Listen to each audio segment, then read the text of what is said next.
Welcome in ASC starter. Dear student, इस video में हमारा जो टॉपिक रहेगा वो स्टोरी राइटिंग रहेगा।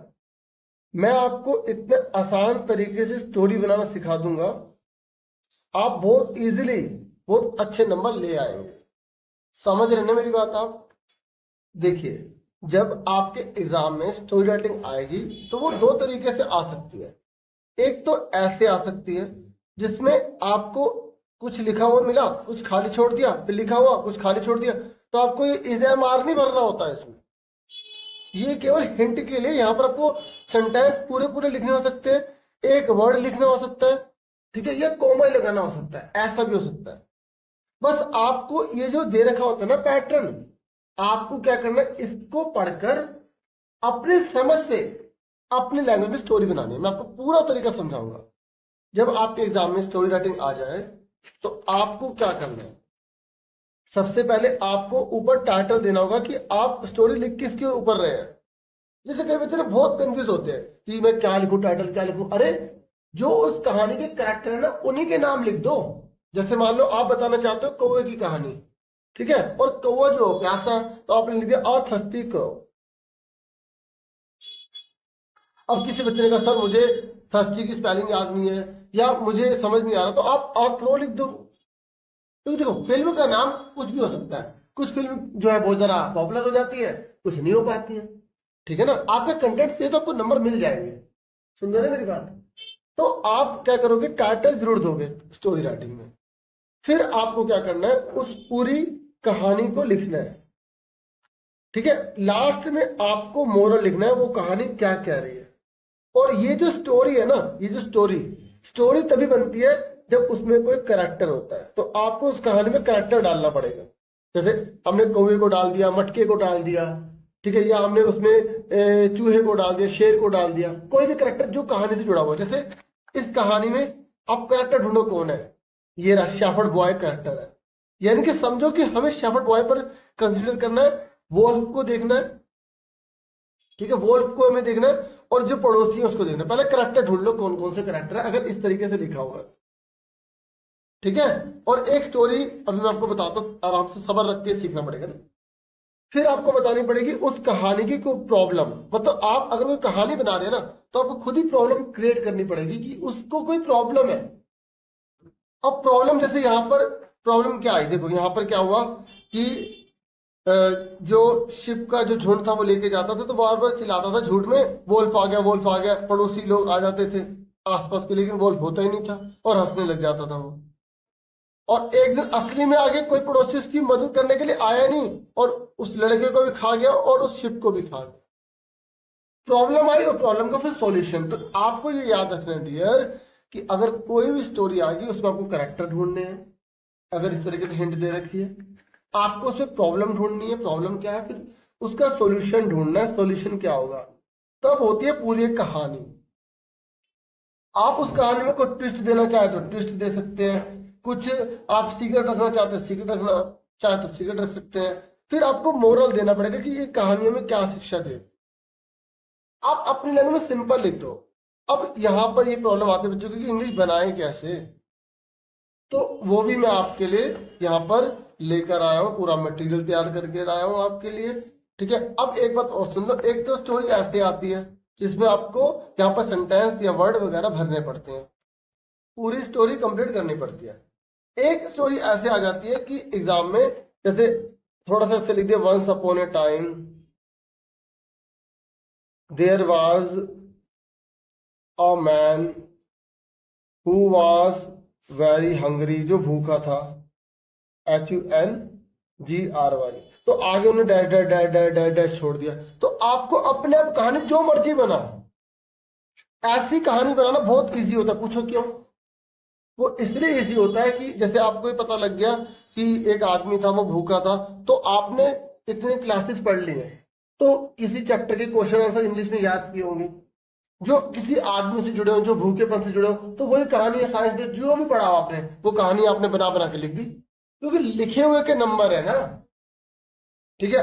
वो हंग्री था तो उसको कार्बोहाइड्रेट नहीं मिला था, उसने फैट की रिक्वायरमेंट थी, तो आपने साइंस की चीजें डाल दी।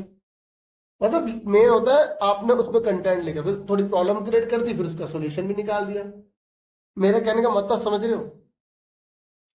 ठीक है। और मेरी एक वीडियो है जिसमें मैंने मास्क लगा के एक वीडियो बनाई थी स्टोरी राइटिंग की, तो आप ये लिख रहे ना स्टोरी राइटिंग एएससी स्टार्टर, तो वो वाली वीडियो भी आपको देखने को मिलेगी।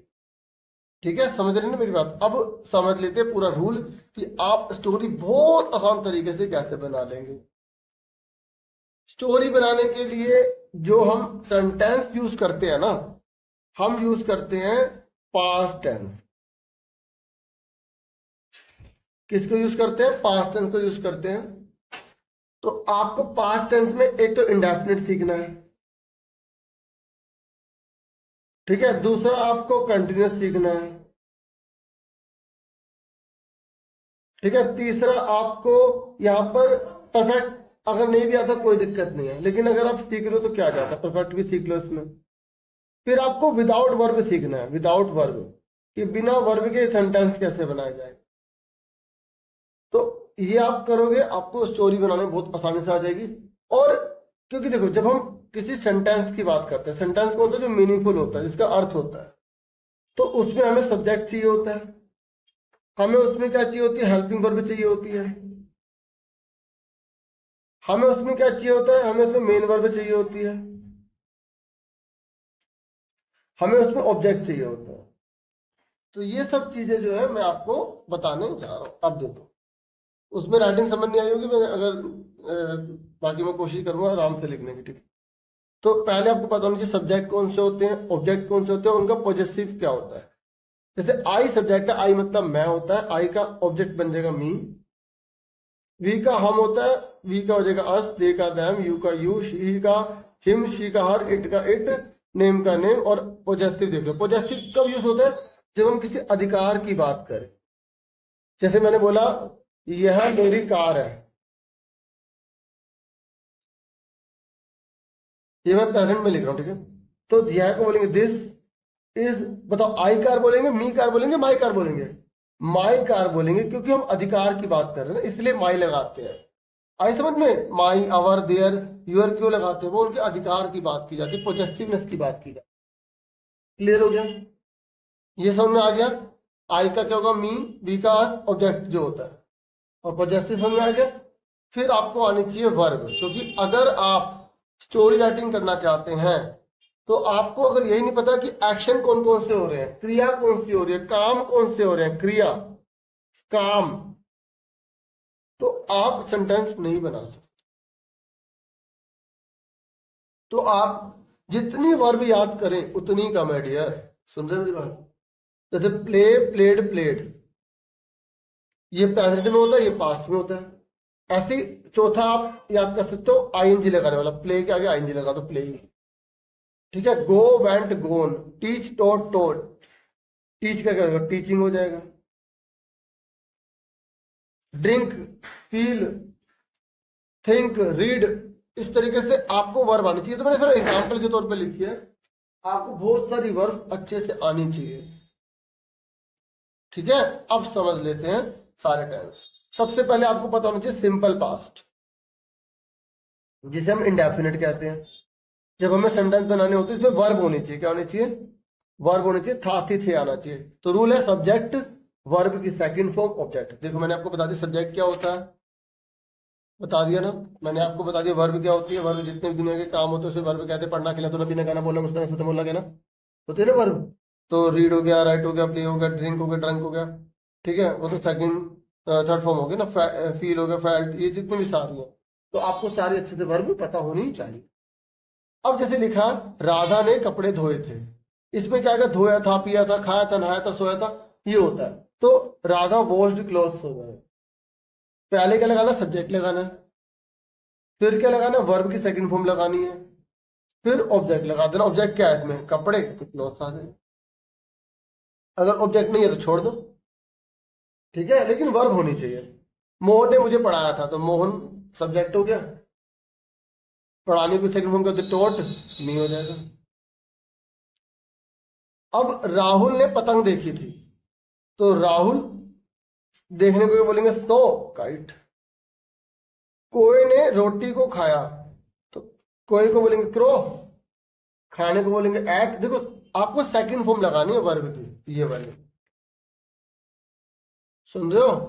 तो ग्रो एट ब्रेड, ठीक है। और अगर मान लो आपको नेगेटिव करना हो, मतलब आप मना कर रहे हो, क्या कर रहे हो, मना कर रहे हो, नेगेटिव लगाना है, तो जैसे, तो इसका फॉर्मूला हो जाएगा subject did not plus verb की फर्स्ट फॉर्म लगा देंगे, फिर ऑब्जेक्ट आ जाए। जैसे मैंने बोला कोए ने कंकड़ नहीं देखे थे, ये एग्जाम्पल के तौर पे लिख रहा हूं। तो क्या आएगा, कोई का सब्जेक्ट आएगा पहले क्रो, फिर डिड नॉट लगा देंगे, क्रो डिड नॉट, और देखने को बोलेंगे सी, ठीक है। डिड नॉट सी, बताओ सी को लगाया फर्स्ट फॉर्म, क्योंकि देखो एक सेंटेंस में सेकंड फॉर्म लग गई, डू डिड डन होता है ना, तो जब एक लगी, जैसे डू डिड डन, तो एक सेंटेंस में जब सेकंड फॉर्म लग गई है तो दोबारा फिर नहीं लगेगी, इसलिए वर्ब की फर्स्ट फॉर्म हो जाती है फॉर्मूले में। तो सी आ गया, क्रो डिड नॉट सी, ठीक है। उसके बाद ऑब्जेक्ट क्या है, कंकड़ को बोलेंगे पेबल्स, PEBBLES। अब जैसे किसी को याद नहीं है तो आप हिंदी की इंग्लिश थोड़ी लिख रहे हो एग्जाम में, आप वहां स्टोन लिख दो, ठीक है, जो आपको याद आ रहा है वो लिख दो, ठीक है ना, इस तरीके से। पहला रूल समझ में आ गया अच्छे से, इसकी प्रैक्टिस करनी पड़ेगी आपको। मैं आपको कुछ बोल देता हूँ, आप लिख लेना। जैसे तुमने किताब नहीं खोली थी, तुमने किताब खोली थी, राजा ने पतंग देखी थी, मोहन ने मुझे बुलाया था, सोहन ने तुम्हें बुलाया था, राधा गई थी, राधा आई थी, कौवे ने कंकड़ देखे थे, कौवे ने रोटी देखी थी, कौवे ने बिल्ली देखी थी। ऐसे सेंटेंस बनाते रहो, बनाते रहो, बनाते रहो, और आराम से आप कर लोगे। सुनते मेरी बात? फिर आ जाओ, आपको कंटिन्यूस आना चाहिए। क्या आना चाहिए? कंटिन्यूस। कंटिन्यूस में आपको रहा था, रही थी, रहे थे, इसका यूज करना पड़ता है। अगर ये हिंदी के लिए, जैसे आप हिंदी में बोलना चाहते हैं ना, तुम पत्र लिख रहे थे, देखो रहे आ गया, और वर्ब होनी चाहिए, काम होना चाहिए, तो आपको ये रूल लगाना है, सब्जेक्ट वाज वर्ब, वर्ब की फर्स्ट फॉर्म में आईएनजी और ऑब्जेक्ट। तो कोई मैं मान के चल रहा हूं कि आपको जो है ना ये पता है कि वाज वर्ब किसके साथ लगता है। देखो आई के साथ वाज लगता है, ही के साथ वाज लगता है, दे के साथ वर लगता है, यू के साथ वर लगता है, ही के साथ वास लगता है, शी के साथ वास लगता है, इट के साथ वास लगता है, नेम के साथ वास लगता है। तो इस तरीके से ये जो सब्जेक्ट होता है तो इसके साथ कौन सी हेल्पिंग वर्ब लगती है, ये ना हेल्पिंग वर्ब होती है डियर। आपको भी सर इसमें तो हेल्पिंग वर्ब आई ही नहीं। देखो जब हम पॉजिटिव लिख रहे थे ना तो हेल्पिंग वर्ब नहीं आई, नहीं आई ना, तो जब हम नेगेटिव लिखने लगे तो डिड आ गया, तो डिड यहाँ पे ना हेल्पिंग वर्ब कहलाती है। सुन रहे मेरी बात? सुन रहे प्यारो? तो अब जब मैं स्टोरी बता रहा हूँ ना तो फिर उसी के रिगार्डिंग बताऊंगा। अगर मैं फिर सारी हेल्पिंग वर्ब बताने लग गया ना तो फिर वीडियो और लंबी हो जाएगी। अब आ जाओ कंटिन्यूस में। तो कंटिन्यूस में क्या करना होता है, आपको हेल्पिंग वर्ब बाद में लगाना, वर्ब में आईएनजी लगा दो। जैसे तुम पत्र लिख रहे थे, तो तुमको क्या बोलते हैं? यू बोलते हैं, ये हमने ऑलरेडी पढ़ लिया है। अच्छा, यू को आप इज्जत देना चाहो तो आप भी बोल सकते हो हिंदी में, और आपको इज्जत बिल्कुल नहीं हो तू, तो इंग्लिश में तो यू ही बोलेंगे, यू। बस सामने वाले की आवाज से पता लगेगा कि भाई प्यार से बोल रहा है, गुस्से में बोल रहा है, और यू मतलब समझो वो तू बोल रहा है, यू आप बोल रहा है, ठीक है ना।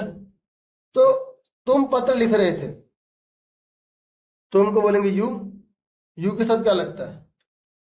यू के साथ क्या लगता है? दोनों में वर लगता है। देखो हम ऑलरेडी पढ़ चुके हैं, यू के साथ वर लगता है तो यू वर हो गया। फिर वर्ब कौन सी है? लिखने को क्या बोलते हैं? राइट बोलते हैं। देखो लिखने को क्या बोलते हैं, यहाँ पर तो मैंने देखो बहुत कम ही लिखे होंगे ना, मैं आपको बताता हूँ। जैसे लिखने को बोलते हैं राइट, WRITE, लेकिन जब हम सेकंड फॉर्म लिखेंगे तो WROTE हो जाएगा, लेकिन जब हम थर्ड फॉर्म लिखेंगे तो WRITTEN हो जाएगा, लेकिन जब हम ING लगाएंगे ना WRITE हट जाएगा और ING आ जाएगा। ये जब तक आपको बताएगा नहीं ना, या जब तक आपने प्रैक्टिस नहीं की होगी, आप तब तक नहीं कर पाओगे। समझ में आ रही डियर? तो you were writing a pen, oh sorry, you are writing a letter. ठीक है ना, आप क्या लिख रहे हो, एक लेटर लिख रहे हो। ऑब्जेक्ट क्या, पत्र है। ठीक है, अब वह पुस्तक पढ़ रहा था, आंसर बोलो। देखो रहा था आगे तो लड़का है, तो ही लगाएंगे, ही के साथ क्या लगाते हैं, वाज लगाते हैं, ही वाज हो गया, हाँ है ना। फिर यहां पर पढ़ने को बोलेंगे रीड, तो आईएनजी लगेगा, रीडिंग। ऑब्जेक्ट क्या है, बुक। वह पतंग देख रहा था, तो वह को बोलेंगे ही के साथ वाज, देखने को बोलेंगे सी, आईएनजी सीइंग, पतंग को बोलेंगे काइट। फिर रानी मुझे बुला रही थी, अपने आप कर रहा है आंसर, फिर मैच कर। रानी वॉज कॉलिंग मी, बुलाने को बोलते कॉल, आईएनजी लगे कॉलिंग मी, फुल स्टॉप लगा देंगे। अगर मान लो नेगेटिव हो जाता तो, क्योंकि नेगेटिव आना चाहिए ना, जैसे वह पुस्तक नहीं ला रहा था, आंसर बोलो जल्दी से, जल्दी बोलो आंसर। अब बोलोगे नहीं तो लिख के दिखा सकते हो। तो ही वॉज नोट लग जाएगा, ही वॉज नोट, क्योंकि देखो यहाँ हेल्पिंग वर्ब ऑलरेडी हमें पता है, इस वाले में हमें हेल्पिंग वर्ब नहीं पता थी तो हमने डिड लगाया है ना। इस वाले में हमें हेल्पिंग वर्ब पता थी तो वॉज लगता है, तो ही वॉज नोट। लाने को क्या बोलेंगे, ब्रिंग, उसमें आईएनजी जोड़ देंगे, ब्रिंगिंग। पुस्तक को क्या बोलेंगे, book, he was not bringing book. आगे समझ कैसे करना, क्लियर हो गया। अब उसके बाद यहाँ पर है नेक्स्ट परफेक्ट टेंस। अगर हमें कोई ऐसा सेंटेंस बनाना है जहां पे कंप्लीट होने की बात आ रही हो, कि वो कंप्लीट हो गया, मतलब चुका है, लिया है, आ गया हो हिंदी में, तो आपको सब्जेक्ट लगाना है SUBJECT, HAD, had plus verb की थर्ड फॉर्म, फिर ऑब्जेक्ट। इसमें हेल्प में कौन सी है, हैड है। कौन सी है, ये मैंने गोले नहीं मारे, गलत है, कहीं सोचो, इस समझाने के लिए बता रहा हूँ। हेल्प में कौन सी, इसमें हैड है। ठीक है, अब बताओ, मनीष आ चुका था, तो मनीष यहाँ पे हेड लगा देंगे। मुझे कैसे पता हेड लगाना है, मैं क्योंकि चूंकि पे सेंटेंस बनाना है, हेड। फिर ऑब्जेक्ट क्या है, यहाँ पे ऑब्जेक्ट तो देने का, लेकिन वर्ब कौन सी है, आ को कैसे लिखते हैं, यहाँ पर फर्स्ट फॉर्म होती है कम, सेकंड होती है केम, और थर्ड होती है फिर से कम। ठीक है, तो इस तरीके से मनीष हेड कम आ जाएगा। ठीक है, अब अफजल कपड़े खरीद चुका था, तो अफजल का अफजल आ जाएगा, चुका आ गया यहाँ पर, तो हेड लगा देंगे। और खरीदने की थर्ड फॉर्म क्या होती है, बोट होती है। देखो मैंने कहा ना, इंग्लिश में बच्चे इसलिए मार खा जाते हैं क्योंकि उन्हें वर्ब नहीं आती। बाय बोट, बोट, इसलिए आप वर्ब जितनी हो सके 500, 1000, 2000 जितने हो सके टॉप में लिख के सारी याद कर लो। वर्ब क्या, एक्शन, दुनिया के जितने भी काम है ना, उसी तो वर्ब कहते हैं। वर्ब आ गई तो सेंटेंस आ गई। और ये पता लग गया कि भाई कौन से रूल में कौन सा वर्ब लगाना है, फर्स्ट लगानी है, सेकंड लगानी है, थर्ड लगानी है, तो सोने पे सुहागा हो गया। ठीक है, अब आ जाओ। अच्छा, इसका नेगेटिव वाला देख लो पहले। नेगेटिव में क्या होगा, जैसे राजा खाना नहीं खा चुका, राजा खाना नहीं खा चुका था, सॉरी था आएगा ना, पास की बात चल रही है सारी, तो राजा हैड नॉट ईटन फूड। उसके बाद अब आ जाओ विदाउट वर्ब, ये सबसे इंपॉर्टेंट है। मतलब जब वर्ब ही नहीं हो रही, कोई एक्शन नहीं हो रहा, तो ये जो हेल्पिंग वर्ब होती है ये मेन वर्ब की तरह काम करेगी। सब्जेक्ट वाज वर्ब, फिर सीधा ऑब्जेक्ट आ जाएगा। देखो यहाँ पे एक्शन वाली वर्ब नहीं आ रही ना, तो एक तो ये रूल है था थी थे के लिए, और दूसरा पास था, जब पास की बात आ जाए सब्जेक्ट हैड प्लस ऑब्जेक्ट लगा देना। जैसे एग्जांपल देखो, उसके पास दिमाग नहीं था, तो यहाँ पे क्या लगाएंगे, पास की बात आ रही है ना, पास की, तो ये वाला रूल लगाएंगे। सब्जेक्ट हैड नहीं की जगह नोट नहीं लिख सकते इसमें, क्योंकि यहाँ पर हेल्पिंग वर्ब नहीं है, तो यहाँ नो लगाना पड़ेगा। He had no brain. उसके पास कार थी, ही हैड ए कार। वहां एक घोड़ा था, तो देयर वाज ए हॉर्स। देखो यहाँ कहीं भी काम नहीं हो रहा, वह अच्छा था, हमारे स्कूल में इतने टीचर थे। ठीक है, तो ऐसे सेंटेंस में कोई वर्ब नहीं है, मेन कोई एक्शन नहीं हो रहा, तो ऐसे सेंटेंस कैसे बनाए जाते हैं वो सिखा रहा हूं, फिर आप इंग्लिश आराम से बना लोगे। राहुल गधा था, राहुल वाज अ डोंकी। मैं किसी बच्चे को नहीं कह रहा, एग्जाम्पल के तौर पे लिखा है। अब कोई बच्चा राहुल लिख रहा तो मैं इसे हटा देता हूँ। ठीक है, तो ही लगा देता, ही वाज डोंकी। ओके, समझ में आ गई। अब सुनो, जैसे आप एग्जाम में आपको स्टोरी बनानी है, ठीक है, स्टोरी बनानी है, तो जैसे मैंने हिंदी में लिखी है, एक कौवा था, वह प्यासा था, उसने पानी ढूंढा, उसके एक उसके एक या उसने एक घड़ा देखा, घड़े में पानी थोड़ा था, कोई ने कंकड़ देखे, कोई ने उपाय सोचा, कोई ने कंकड़ पानी में डाले, पानी ऊपर आया, कोई ने पानी पिया, कौवा खुशी से उड़ा। तो इसका आंसर क्या होगा? देखो अब बताओ, एक कौवा था, कौन सा रूल लगेगा? एक कौवा था, कौन सा रूल लगेगा? रूल नंबर 4 लगेगा। क्या आएगा? इट वाज ए क्रो, क्योंकि सब्जेक्ट कुछ नहीं होता तो इट लगाना पड़ता है, जानवर वस्तु के लिए इट लगाएंगे। It was a crow. वह प्यासा था, बताओ कौन सा रूल लगेगा? यहाँ पर भी ये रूल लगेगा, हाँ या ना? वह प्यासा था तो बोलोगे इट वाज थर्स्टी। ठीक है, उसने पानी ढूंढा, यहाँ वर्ब आ गई। ठीक है, उसने पानी ढूंढा था या ढूंढा एक ही बात होती है, तो कौन सा रूल लगेगा बताओ? देखो इस वाले में तो रहा रही वाला आता है, इसमें जो है सिंपल वाला आता है, सिंपल रूल लगेगा, सब्जेक्ट वर्ब की सेकंड फॉर्म ऑब्जेक्ट है, तो क्या आएगा? It searched water. देखो मैंने कहा ना आपको वर्ब आनी चाहिए, SEARCHED, सर्च्ड, या लुक्ड फॉर भी होता है, लुक्ड फॉर। उसने घड़ा देखा, तो बताओ कौन सा रूल लगेगा? यहां पर रूल लगेगा यही वाला, तो इट सॉ अ पॉट। घड़े में पानी थोड़ा था, pot had a little water. फिर घड़े में पानी थोड़ा था, pot had a little water. कोई ने कंकड़ देखे, क्रो सॉ पेबल्स। ठीक है ना? देखो कौन सा फॉर्मूला लग रहा है आपको ये पता लगाना। मैंने ना बिल्कुल सिंपल वाले इस तरीके से बना दिए ताकि आपको हेल्प मिल सके। कोई ने उपाय सोचा, crow thought an idea, second form लगाई। कोई ने कंकड़ पानी में डाले, crow threw, second form. Pebbles into pot, पानी ऊपर आया, वाटर रोज अपवर्ड। फिर कोई ने पानी पिया, क्रो ड्रिंक वाटर। कौवा खुशी से उड़ा, क्रो फ्लू हैप्पी। इस तरीके से आप छोटे छोटे सेंटेंस बना के इंग्लिश करके आराम से स्टोरी बड़ी से बड़ी बना लोगे। ठीक है, मैं और भी आपके लिए वीडियोस लेकर आऊंगा। अभी फिलहाल इस वीडियो में इतना ही। Thank you for watching and listening carefully. Take care dear students.